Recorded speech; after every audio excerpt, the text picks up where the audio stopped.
Welcome to Nerd and the Noob, episode 61. Michael Douglas as Hank Pym?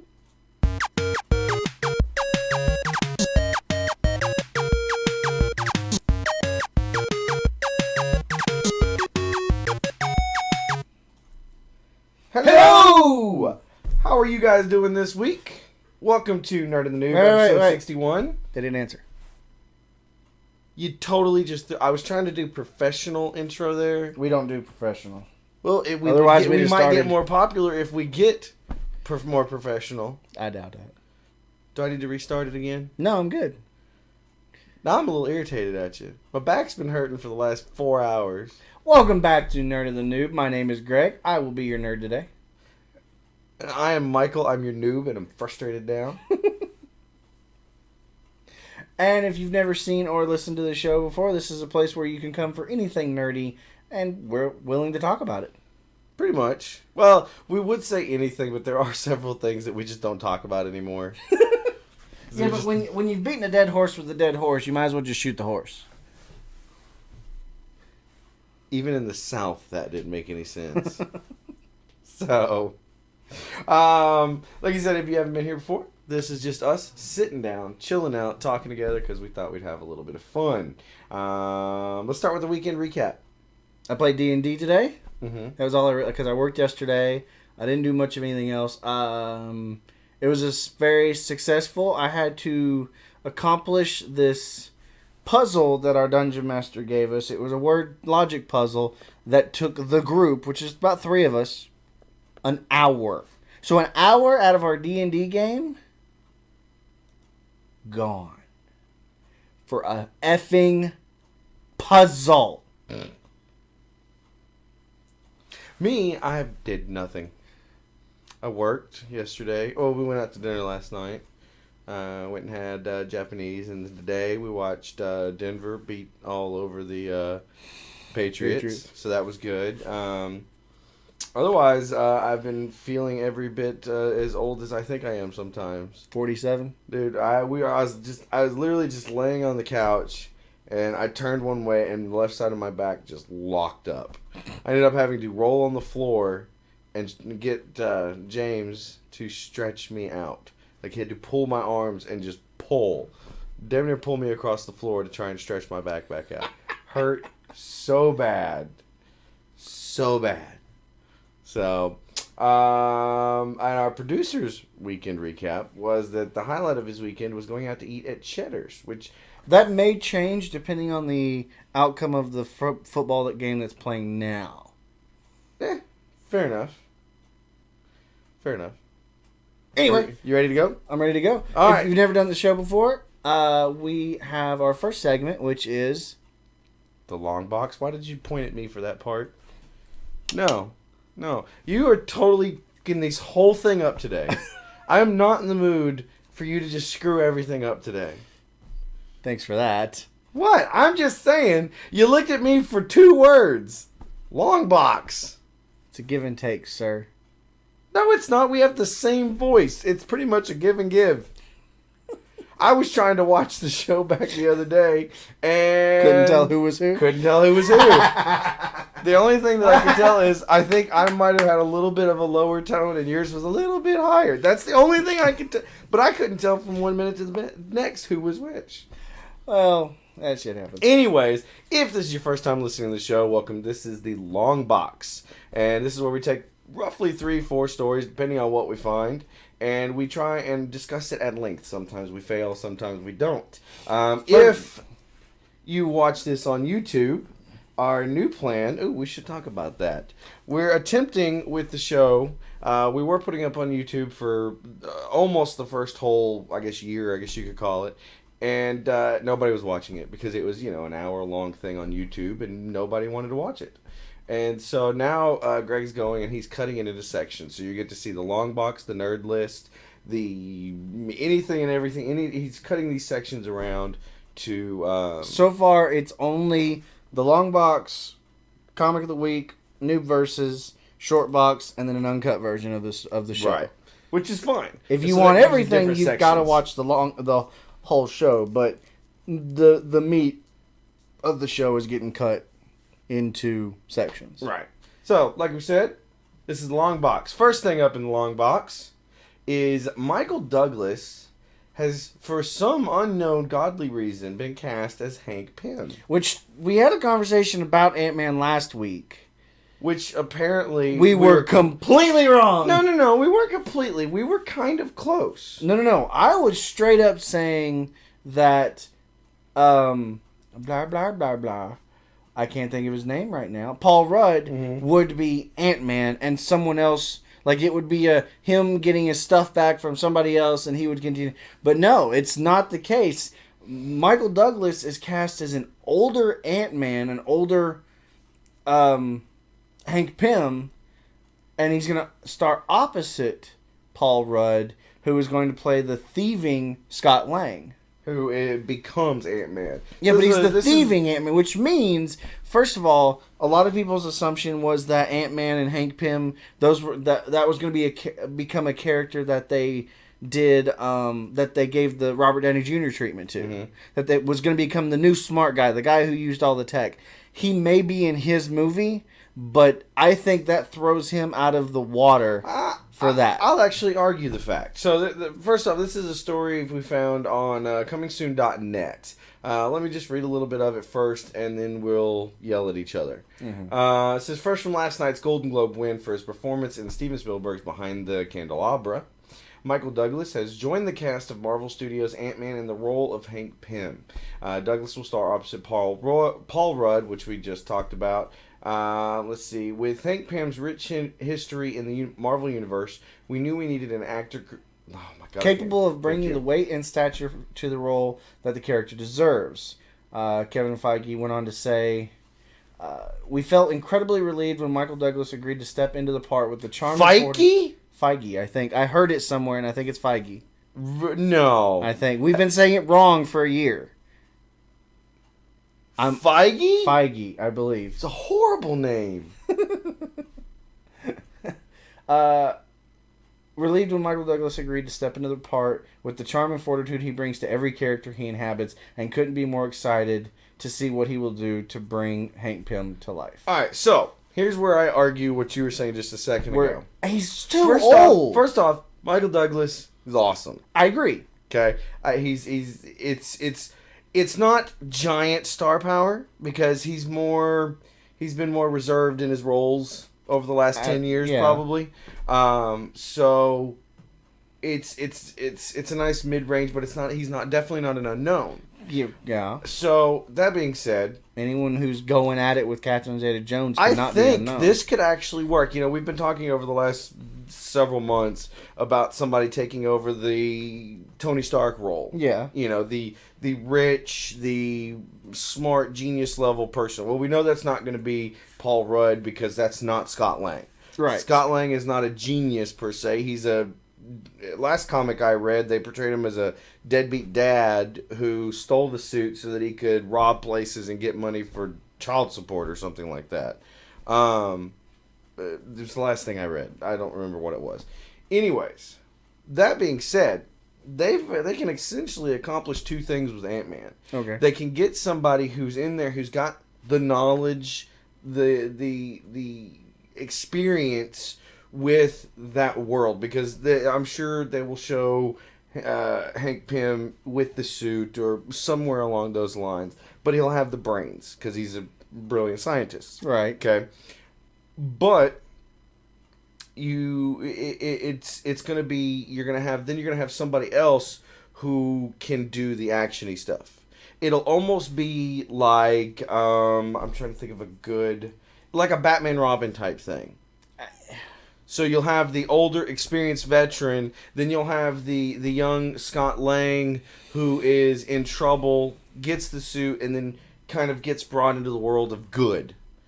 And so I think it'll be a nice little Batman Robin thing. I mean, like I said a minute ago, it'll be a good mix. It'll give you that Tony Stark power mind taking over the sciencey stuff, I guess. I don't know, was Hank Pym rich? I don't think he was. No.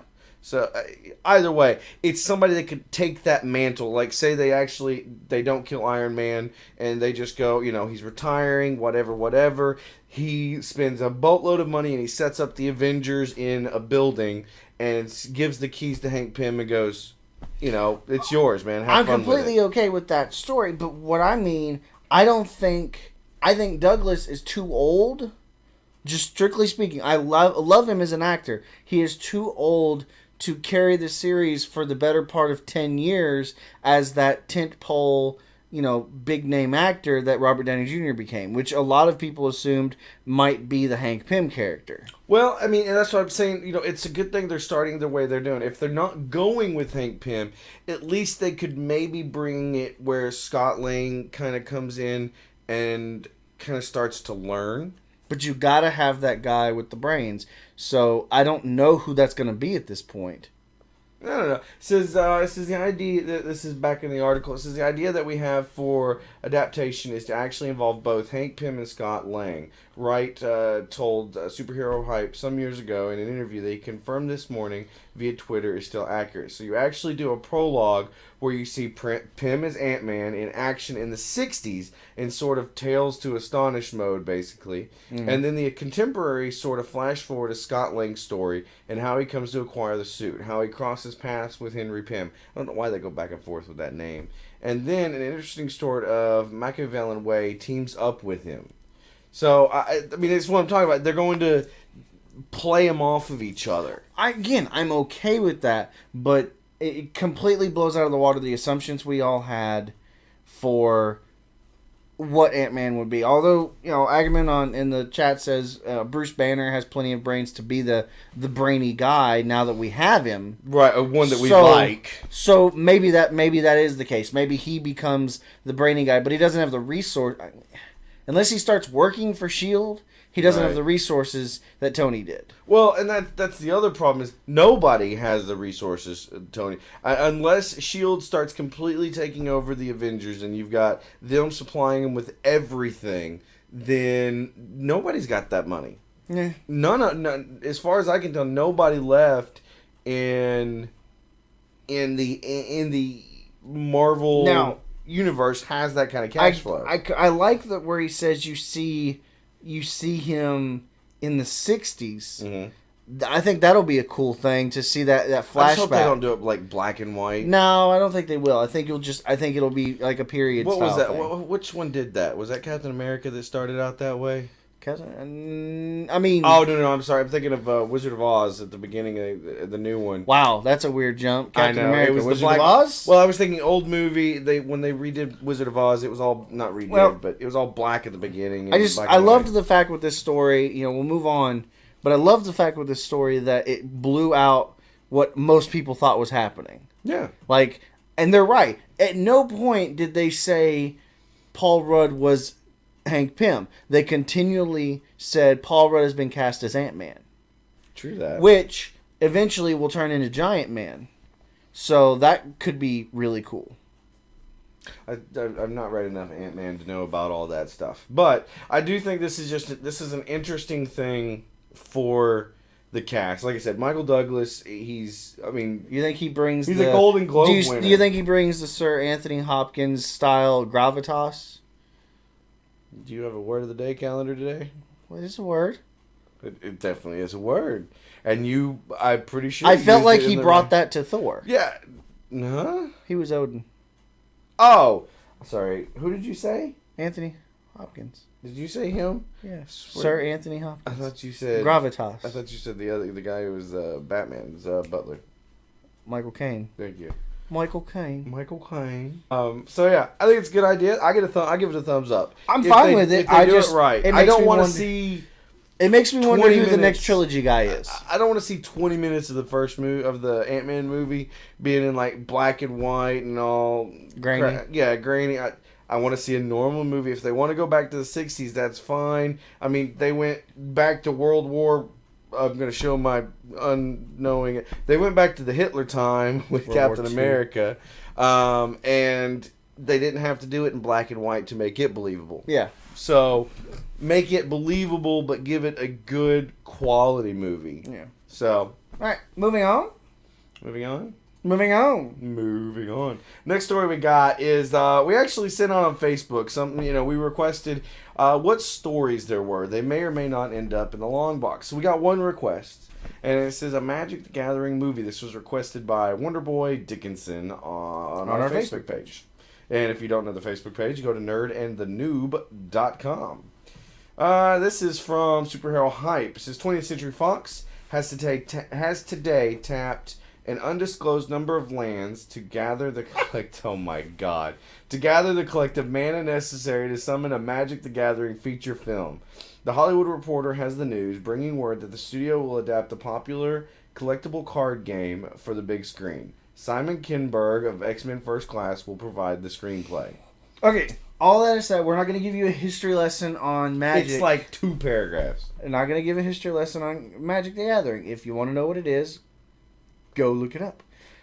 What I immediately thought about this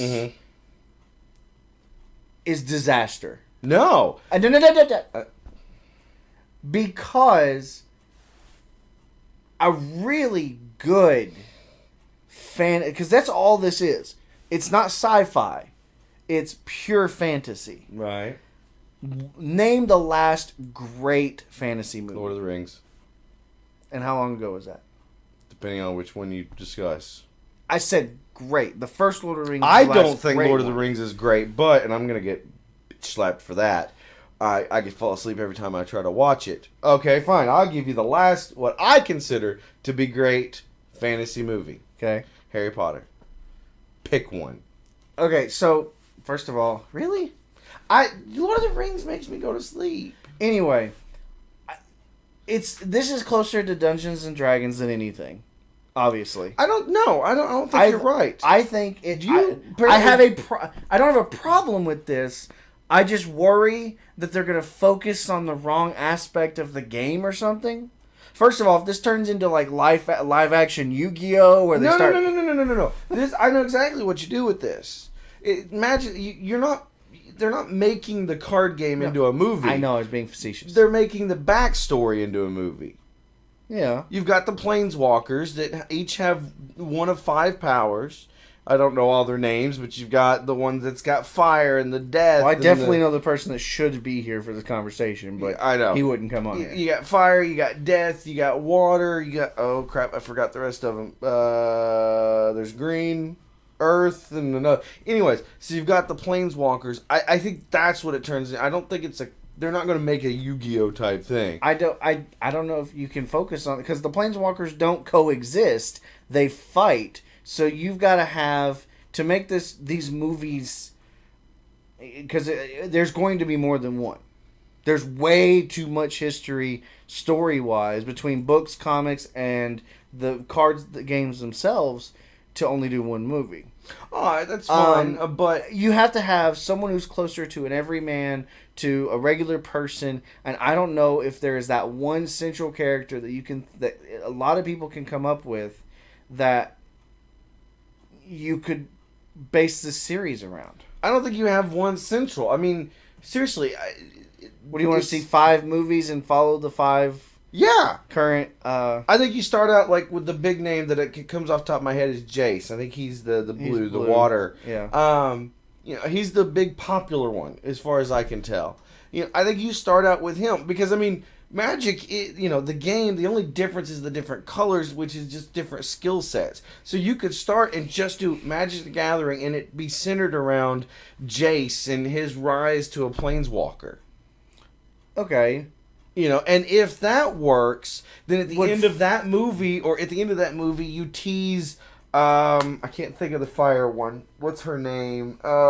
Dude, I can't even remember her name. I'd have to think of her name. Anyways, you tease one of the other Planeswalkers, and you bring that in, and it's awesome. I mean, again, I'm okay with... Okay, Spencer's question... We have a question in the chat. For those of you that don't know, this is a live show, so we do get questions from our chat. And one of them is what really separates sci-fi from fantasy. So in my mind... Fantasy is Arthurian? In my mind, it's space. It is. Well, yes and no. Sci-fi to fantasy, science fiction fantasy to fantasy is just that. Science fiction aspects are going to include lasers, technology, all that good junk, whereas you're going to have more magic and Arthurian style and everything else to do for fantasy, which is what Magic the Gathering is. It's magic and spells and dragons and beasts. That's pure fantasy. I would love to see it well done. I just worry that they're not going to be able to find a good way to do it. Because it is just, and I say just, there is a bag of them in my trunk. Look to your left. It is just a card game. I got a whole bunch of them over there. I mean, I don't... They, the only... Hey, okay, I'll give you a great example, and people are going to laugh at me for this. So Hasbro did the Battleship movie. I never even watched that movie. It was good. I finally watched. I was at a customer's house one day, and you watched it at a customer's house. He was watching it, and so I saw half hour of it or something like that. And so I came home and I watched it. It was a good movie. So that was just a game. That's all it was. It's a game with pegs and a board. Okay? So if they can take a game like that and make what I believe to be an okay movie, not great, but an okay movie, why can't they take a card game? Because Hasbro owns this now. What? Hasbro owns Wizards of the Coast. Okay. Hasbro Hasbro owns the Transformers. What do they do whenever they want new toys or new things put in the stores? They ask the filmmakers to put them in the movies. So? That doesn't necessarily... The first Transformers movie wasn't bad. No, but listen. It's when they ran it into the ground that it became bad. They might play towards the cards and be like, okay, they may not use any of the original stuff for this movie and create all new crap just so they can have new card sets that intertwine with the movie. So? Then I don't think anyone would be drawn in by that. No, why not? They change the sets every 6 months to begin with. I'm just fearful that it's not going to be good. I think they're going to D&D movie at Dungeons & Dragons, and it's going to bomb. Nah, I think you're wrong in this one. I think you're wrong in this one. Good God, Hasbro, Michael Bay. Magic the Gathering brought to you by Michael Bay. Well, there are lots of explosions. Hasbro, they did the Transformers movie. Yes. The first one was good. I liked the second one. Third one was Actually, I'm opposite of that. I liked the first one. The second one was meh. The third one was good. You just liked the third one because of the chick. No. I liked the third one when the third one was horrible. When I went all white knuckled because they were actually killing people and showing like the. I thought it was useless killing. No, I liked it. The fourth one's probably gonna suck balls. You're correct in the fact of saying they're just trying to sell more toys at this point. Yes. But for the first one, even if all they were doing was trying to sell more toys, it was still a good movie. It is still a good movie to this day. All right, let's move on. No, I'm talking about this. Just because you don't have an argument doesn't mean I can't keep talking about it. My argument is I don't think it's going to end up being well done. No, I think you're wrong. I think if they focused on the aspect of the Planeswalkers, because if I understand it correctly, you are theoretically the Planeswalker when you're playing the game. You're kind of controlling that aspect of the game. Along those lines. Okay. All right. We'll see what happens. So far attached to it are Stephen Davis, Brian Goldner, Greg Leeds. They'll produce it with Josh Feldman and Adita Sood serving as executive producers. So that's your people so far. So we'll see what happens. I like the story, though. And it's not bad, I mean. Considering we both know Magic, that helped. Yeah, a little bit. Let's see. So we've got an article here from comingsoon.net. How do you make a plan to start saving? Stop that. Oh, God. It's getting out of control. I've lost it. I've lost the control. We have ads popping up. It's 2 weeks in a row we've had ads pop up. Oh, my God. I've lost control of my screen. How do you make a plan to start saving? Freaking ad. You've got to figure out a way to save some money for later. Pause that again. Oh! I'm fixing to say screw this article. Just scroll. No. Close. Ha. Do not roll over it again. Did I roll over it? Yes. No, I didn't. I did not. Oh, real quick, just to go in on that. In the chat, Agamemnon says something like a Magic the Gathering film needs to be directed by Guillermo del Toro, who knows monsters. Yes, good job. Huh. All right, go for it. So the next thing we've got is Venom and Sinister Six spin-off movies. Sony surprised us all last month when they announced their intention to expand the world of Spider-Man on the big screen to include 2 spin-off films that include Venom, about effing time, at least a good Venom, and the Sinister Six, which I think could be really cool. Yeah. We had this talk, was it last week, about the bad guy movies, though? Yes. They have for to DC. That's what I always say. Right. For DC, I think I don't know if... My problem is I don't know if a Sinister Six movie could work, because really the only thing they have going for them is that they're trying to kill Spider-Man or do things against Spider-Man. Anyways, it says coming from the collective brain trust of Alex Kurtzman, Roberto Orci, Jeff Pinkner, Ed Solomon, and Drew Goddard. The team will build on the cinematic foundation laid by the first 2 films in the series, in the interest of a continuous tone and thread throughout the films. Little has been said about the films themselves since the announcement, but now in an interview with IGN, Roberto Orci says they're hard at work on establishing the kind of tone they want for the spin-offs. Orci's being asked about the Sinister Six, Orci replied, "That's the discussion we're having right now. How exactly do you do that, and how do you do it without portraying the audience and making them all mean?" Drew Goddard from Cabin in the Woods is going to be writing that one, so it's kind of his problem. We're all working on each other's stuff, so we want to be true to it. There are some anti-heroes in this day and age. There have been examples of it even on TV. Mick Mackey on The Shield. I can think of... you've got an anti-hero in like Dexter, Mad Men... Breaking Bad, those are all examples of anti-heroes now. I still cannot get into Breaking Bad. There are ways to milk that kind of story. Audiences have seen everything. They've seen all the good guys who never do anything wrong. Is there a story in seeing the other side? That's the challenge. That's the fun. I'm not sure how we're going to do that yet. My problem is I don't think you get that with a Sinister Six movie. However, I think you can get that with a Venom movie. So it says, when asked about the Venom spinoff, which he is co-writing with Kurtzman and Solomon, Orci says that they'll need to be sure and surprise everyone. I think they're ready to have things shaken up. I think we've all seen everything. You've seen everything. You can probably predict the ending of most things better than a general audience, but a general audience is still pretty good at it. They can see it all coming, so we have to shake it up. You can't just keep telling the same stories every day. I would be cool with a Venom hero, anti-hero type of thing. Yeah. Instead of having Venom as the bad guy, you see him at some point in a Spider-Man movie, but, maybe introduce like a history or something saying he's been bad all this time, but, something's happened. He's a good guy now, or at least,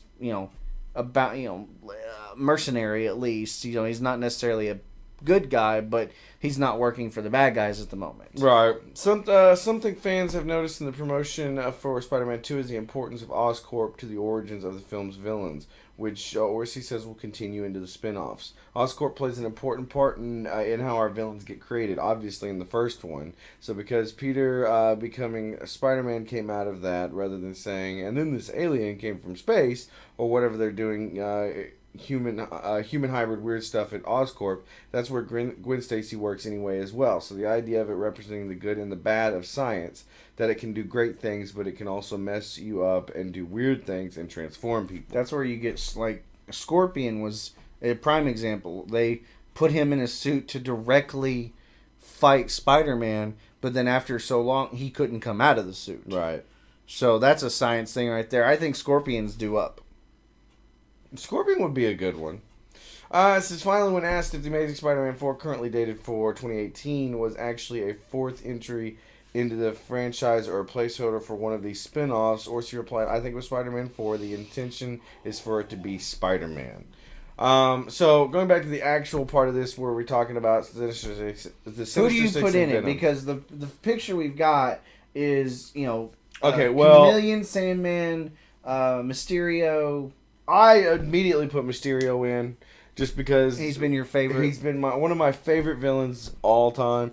I mean, he's been played down a whole lot. I mean, most of the Sinister Six are second-rate villains. Yeah. You've already built in Electro and Rhino now. Yeah. Sandman is easily enough built in. You need to do a good version of him, though. Right. I did not like the other one. Vulture is one that could come in. Vulture Chameleon could be done. I don't know if I'd care to see Chameleon. It would be an interesting, but you'd have to make it like a political thing or something like that. And then you got Doc Ock, who I actually thought the first version was done pretty good. Which one? The Doc Ock? Yeah. Oh, yeah. I mean, the second was probably better than the first. Yeah. Then the third was a heresy. No. So, but I get what you're saying. For me, I could do without the Sinister Six movie. Okay.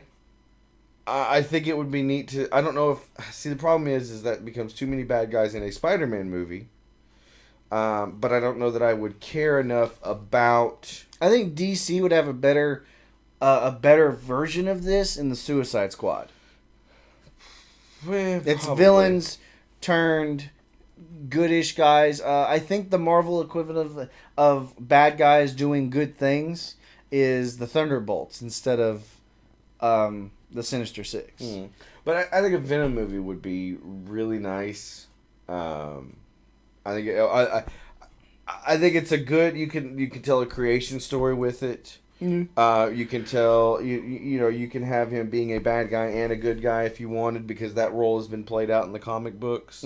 But you can have him still be jealous or whatever of Peter Parker and wanting to try to take him out in other movies. But in the background, he's torn and he's helping people along the way. All right. So I think a Venom movie could work really well. I don't know how Sinister Six would work. I will wait to see how I think about Paul Giamatti and Jamie Foxx. Jamie Foxx, because I'm not the biggest fan of Jamie Foxx. I don't know. I think he'll look good. He looks good in that one, though. I think he looks great as Electro. I'm just not the biggest fan of him.